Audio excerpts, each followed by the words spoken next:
లోకేష్ గారు, ఇప్పుడు ఈ ఫ్యామిలీ పాలిటిక్స్ అన్నది ఒక చాలా important crucial point that is raised everywhere. తెలంగాణలో కూడా అదే జరిగింది, డౌన్ చెన్నై తమిళనాడులో జరిగింది, ప్రతి చోట మీరు ఎక్కడ చూడండి ఫ్యామిలీ పాలిటిక్స్ గురించి అందరూ మాట్లాడుకుంటారు. How do you differentiate from the rest of them, like whether it is a KTR or Rahul Gandhi or Akhilesh Yadav or Udhayanidhi Stalin, whatever, వీళ్ళందరి నుంచి మిమ్మల్ని మీరు do you also see you one among them, or you differentiate yourself from them? No, fundamentally, why are we demonizing family politics? అటొతే family business ఉండకూడదు, నేను family medical ప్రాక్టీస్లో ఉండకూడదు, నేను ఫ్యామిలీలో డాక్టర్లు అవ్వకూడదు, ఐఏఎస్ బిడ్డల్లో ఐఏఎస్ అవ్వకూడదు, IPS children should never study to become IPS officers అని రూల్ ఉందా? లేదు. We have a right to choose our own careers. మేము ఇప్పుడు లెగసీ అనేది తలుపు తెరుస్తుంది, కానీ ఆ రూమ్ లో కూర్చునే అర్హత ఉందా లేదా అనేది ప్రజలు నిర్ణయిస్తారు. It could be in business, business లో అయితే consumers will decide or employees will decide over a period of time. Doctors అయితే patients will decide. So politics లో పబ్లిక్ విల్ డిసైడ్. నంబర్ 2, మీరు చెప్పిన నాయకులందరూ every one has their own style of politics. Harish Rao garu style of politics is different from Ram style of politics. Revanth garu style of politics is different from KCR గారు politics. So different leaders have their own style. So I have my own style. I have my own way of taking decisions, and I have my own opinion on where I see India, 10 years from now, 20 years from now. Yeah.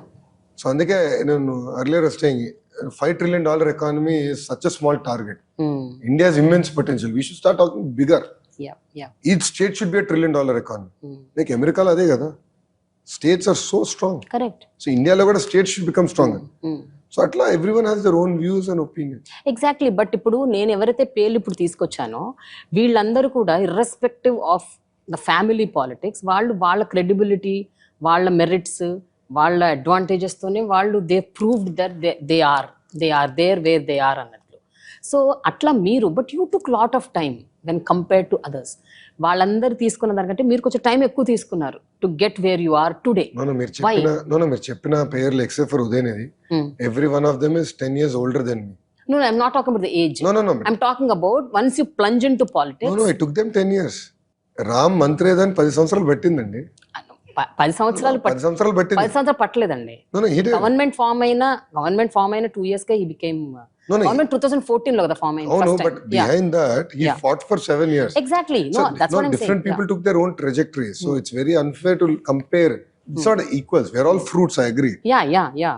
But one of them is an orange, one of them is an apple. Right. So we have our own ways, and different people take their own time in emerging. How do you look at yourself?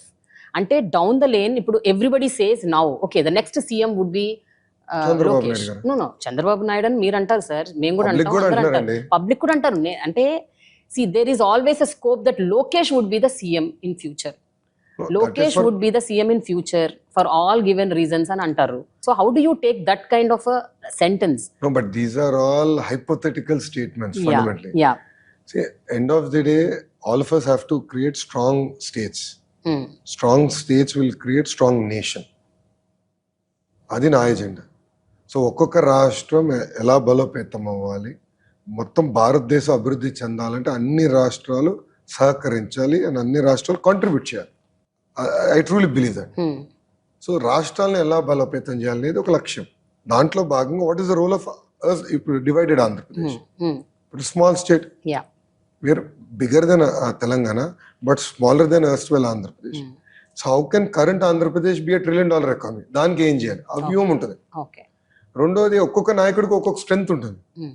ఇప్పుడు I'm never a great public speaker, but I'm very good in small group discussions. Cohort meetings I'm very good because I'm comfortable. Different leaders are built differently. Different people leaders, all the leaders మీరు చెప్పింది, they have their strength, they have their weaknesses. So I think it's very unfair to compare. And different leaders, I think, take different time to emerge, and they find their own ways of showcasing their strengths and, of course, even their weaknesses. Okay. So, how confident are you now for the coming elections? Telugudesam party, ippudu in alliance with Janasena, how is going to emerge? To what level? To what extent? Because rendu different parties, different ideologies kuda unnai. Maybe oka common ideology tho meer kalisi untaru, but ideologies different untayi. And two different parties coming together for a common cause but will have lot of issues. They'll have their own strengths and weaknesses. How are you going to address that? No first మీరు చూస్తే 2019లో తెలుగుదేశం పార్టీకి వైకాపాకి ముందు vote share difference is 10%. So contextually I need to convince 6 and 100. Yeah. That is the first point. Second, జనసేనకి I think 6.5 close to 6.7% vote share వచ్చింది total Andhra Pradesh. So together we are now a formidable opposition. And మా agenda ఒకటే, రాష్ట్రం. మా agenda ఒకటే, ఆంధ్ర ప్రజల గురించి. అవును, కొత్తగా పెళ్ళైనప్పుడు గొడవలు లేకుండా ఉండవు కదా. Yeah. But I have been now married for 16 years, but we fight on trivial issues. That is life. Yeah. That is the beauty of life. That is the journey. So పెళ్లి బిట్వీన్ ఇద్దరి మధ్యలోనే గొడవలు ఉన్నప్పుడు, చిన్న చిన్న విభేదాలు ఉన్నప్పుడు, when there is a alliance, they are bound to have hiccups. There is nothing as a perfect or గొడవలు లేని రిలేషన్షిప్ అనేది ఇంపాసిబుల్. కొడుక్కి తల్లికి చిన్న చిన్న ఇష్యూలు ఉంటాయి, భార్య భర్తల మధ్యలో గొడవలు ఉంటాయి, అక్క చెల్లెల మధ్యలో గొడవలు ఉంటాయి, అన్న తమ్ముడి మధ్యలో గొడవలు ఉంటాయి. So why are people expecting every relationship or every alliance to be perfectly smooth? Right. చిన్న చిన్న విభేదాలు ఉండొచ్చు, బట్ ఎజెండా ఒకటే. It is a meeting of minds and meeting of hearts. Agenda ఒకటి పెట్టుకో. ఓకే. అందుకే కలిసికట్టుగా పోరాడాలి నిర్ణయించుకో. బట్ సీట్స్ షేర్ మీద ఏమన్నా ఒక అండర్స్టాండింగ్ వచ్చిందా? 175 seats లో ఎన్ని చోట్ల నుంచి జనసేన పోటీ చేయబోతోంది? దాదాపు ఒక అవగాహనకు వచ్చింది, బట్ ఇంకా ఫైన్ ట్యూన్ చేయాల్సిన అవసరం ఉంది. అది నెక్స్ట్ 1 month లో మా తెలుగుదేశం పార్టీ అధ్యక్షులు వారు చంద్రబాబు నాయుడు గారు, అదేవిధంగా పవన్ కళ్యాణ్ గారు కలిసి ప్రకటిస్తారు. ఓకే. ఒకవేళ మీరందరూ ఊహించినట్టు గవర్నమెంట్ ఫామ్ అయితే డిప్యూటీ సీఎం పవన్ కళ్యాణ్ గారు అవుతారా? అది వాళ్ళిద్దరు నిర్ణయించుకోలేదు, బాబు గారు చంద్రబాబు నాయుడు గారు. But it is the party, no? You all also will discuss and do it, కదా? That will be decided by Telugu Desam party, Chandrababu Naidu గారు, పాలిట్ బ్యూరో, అదేవిధంగా పవన్ గారు. They have to decide. It is not for Lokesh to decide కదా. But ఎన్నో సందర్భాల్లో పవన్ కళ్యాణ్ గారు బహిరంగ సభల్లోనే ఒక మాట అంటూ వచ్చారు చాలా సందర్భాల్లో. ఏంటంటే, మీరందరు నా సభలకు వస్తున్నారయ్యా, కొన్ని వేల సంఖ్యలో లక్షల సంఖ్యల్లో వస్తున్నారు, కానీ మీరు ఓట్లు వేయట్లేదు అని అన్నారు ఆయన. చాలా సందర్భాల్లో అన్నారు. This is not converting into vote అని. తెలంగాణలో జరిగిన ఎన్నికల్లో కూడా అదే జరిగింది. Janasena party could not achieve in 1 seat. So what you have to say about this? అంటే పవన్ కళ్యాణ్ అన్న మాటలు, తెలంగాణలో జరిగిన ఒక దాన్ని మీరు రెఫరెండంగా ఏమన్నా తీసుకుంటారా ఆంధ్రప్రదేశ్ ఎలక్షన్స్కి సంబంధించి? మీరు చూస్తే రాజకీయ నాయకులు అన్న వాళ్ళం మనం నిరంతరం ప్రజల్లో ఉండాలి, ప్రజల తరపున పోరాడాలి. పవన్ కళ్యాణ్ గారు కూడా వారాహి యాత్ర ద్వారా ప్రభుత్వాన్ని ఉతికారేస్తున్నారు. ఆయన ఎజెండాని ముందలు తీసుకెళ్తున్నారు. తెలంగాణకు వచ్చే గల ఆయనకి టైం సరిపోలేదు. he was very busy with Andhra politics. So I believe that is one of the reason. రెండోది అబ్సల్యూట్లీ రైట్, ఇప్పుడు యంగ్స్టర్స్ ఓట్ వేయాలి కదా. ఎందుకు హైదరాబాద్లో majority of them didn't vote? అంటే అందరం కూర్చుని కాఫీ తాగుతాయి, ఈ ప్రభుత్వం ఇంతే, మాకు రోడ్లు సరిగా లేవు, డ్రైన్లు సరిగా లేవు, కరెంట్ 24 గంటలు ఎవరు, కరెంట్ ఛార్జీలు పెంచేశారని అందరం కొనుక్కుతాం. కానీ వెళ్ళి ఓట్ అయిపోతే ఎట్లా? ప్రజలు కూడా ఇది సీరియస్గా తీసుకోవాలి. తీసుకొచ్చి ఏదైతే మార్పు ఆశిస్తున్నామో ఎవరు తీసుకురాగలుగుతారు, ఆ మెరుగైన పరిపాలన ఎవరు అందించగలుగుతారు, ఎవరు ఆ వ్యక్తి, ఏ ప్రభుత్వం చేయగలరు, అది ఆలోచించి ఓట్ వేయాల్సిన అవసరం వచ్చింది ఇప్పుడు. And India has one of the largest youth population. So యువత పైన కూడా బాధ్యత ఉంది. సో వాళ్ళ ఓట్ హక్కుని సరిగా వినియోగించవలసిన అవసరం కూడా ఉంది. ఇప్పుడు యూఎస్ చూడండి, the voting percentage is very low compare to India. It's developed economy.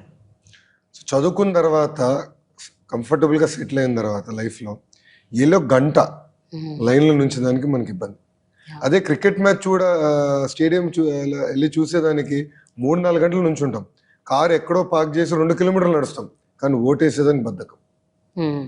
దానివల్లనే వెనుకబడుతున్నాం. 1 day ఒక్క పూట 5 సంవత్సరాల్లో ఒక్క పూట ఎన్ని కష్టాలైనా గంట కాదు గంటన్నరైనా పర్వాలేదు లైన్లో నుంచుని ఎస్ నేను ఏదైతే అనుకుంటున్నానో, ఏ ఆశయాలే వేడు ఐ సీ మై స్టేట్, ఏ పార్టీ అది చేయగలదు, అది నెరవేర్చగలదు, ఆ పార్టీకి ఓటేసేదానికి I will stand extra 1 hour, it is okay అని మనం అనుకోవాలి, భావించాలి. లేదంటే ఏమవుతుంది, ఇప్పుడు నాలాంటి యంగ్స్టర్స్ మేము ఉన్నాం, నేను స్టాన్ఫర్డ్లో చదివాను, ఇంకా then what is the incentive for me to work for people? ఎందుకు కష్టపడాలి నేను ఇంత? ఎందుకు గొడ్డి చాకరీ చేయాలి? ఎందుకు ఇంత 1000 కిలోమీటర్లు నడవాలి? ఎందుకు ప్రజల సమస్యలు తెలుసుకుని వ్యూహం ఫామ్ చేసుకుని ఆ మార్పు తీసుకురావాలని ఆశించాలి? అదే కానీ ఇప్పుడు నేను స్టాన్ఫర్డ్ నుంచి 2008లో గ్రాడ్యుయేట్ అయ్యా. మా బ్యాచ్మేట్స్ అందరం చూస్తే the average salary is $2 million. అందరూ బాగా సంపాదిస్తున్నారు, వెరీ వెల్ సెటిల్, ఏసీ రూమ్లో కూర్చొని పని చేయొచ్చు. చౌంట ఒక్క క్షణం కూడా పట్టదు, ఎక్సెప్ట్ జిమ్కి వెళ్తే తప్ప. నేను ఆ జీవితం కోరుకుని ఉండొచ్చు, కానీ నేను ఏదైతే నమ్ముకున్నాను, అంటే నేను ఏదైతే నమ్మాను, నేను ఆంధ్ర రాష్ట్రం నంబర్ 1 చేయాలి, పాజిటివ్ లీడర్షిప్ తీసుకురావాలి, బిల్డ్ చేయాలి అని నేను ఏదైతే నమ్ముకున్నానో దానికోసం నేను పోరాడుతున్నాను.